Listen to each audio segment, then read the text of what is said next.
Assalamualaikum. Salam Malaysia Madani. Salam peneraju transformasi pendidikan. Salam setiu senajan dan salam seasiskah. Bersama saya Naimarania binti Mawak Syarif, wartawan TV Sukses.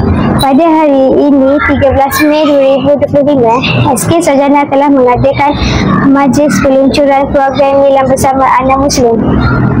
Bersama kita jayakan nilam, nadi ilmu amalan membaca. Jika program sambutannya suram bagaikan di batu terhempasnya kaca. Mari kita saksikan majlis peluncuran nilam pada hari ini. Bersama dengan saya sekarang Encik Aklan bin Abdullah, Pegawai Pemasaran dan Jualan Anak Muslim Sdn Berhad. Assalamualaikum Encik. Waalaikumsalam warahmatullahi wabarakatuh. Soalan saya, bolehkah Encik terangkan objektif program pada hari ini? Okey, terima kasih Adik Rania, betul?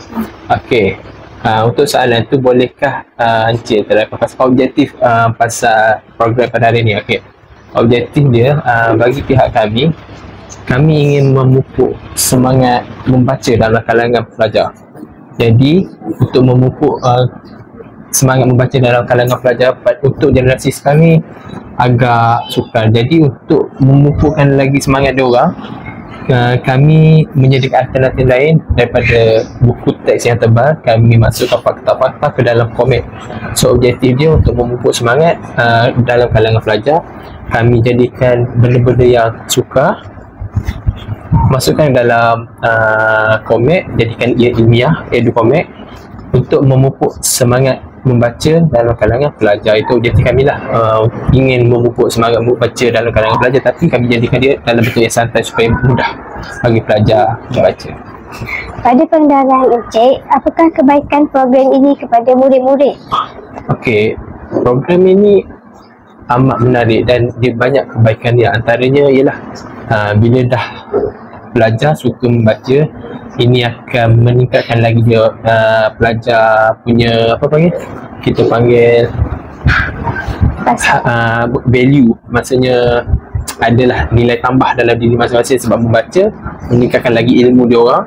Jadi dan dia menjadikan pelajar lagi bijak sebab bila baca lagi banyak berfikir lah. So program ni kita dapat meningkatkan minat membaca, meningkatkan lagi ilmu dalam kalangan pelajar dan menjadikan pelajar lagi fokus. Bila kita banyak membaca, kita memiliki fokus yang tinggi.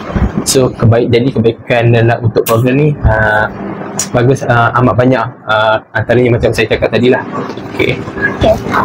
Terima kasih diucapkan kepada Encik Muhammad Aklan Amin kerana sudi untuk ditemu ramah. Okey, sama-sama.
Demikianlah selesai majlis peluncuran program Nila Bersama Anak Muslim. Aktiviti dirancang tenaga dipadu, muafakatkan tersebulan suara. Matlamat kita hanya satu, menyemai semangat. Amalan membaca. Sekian, saya Nur Imadania binti Muhammad Syarif melaporkan untuk TV Sukses.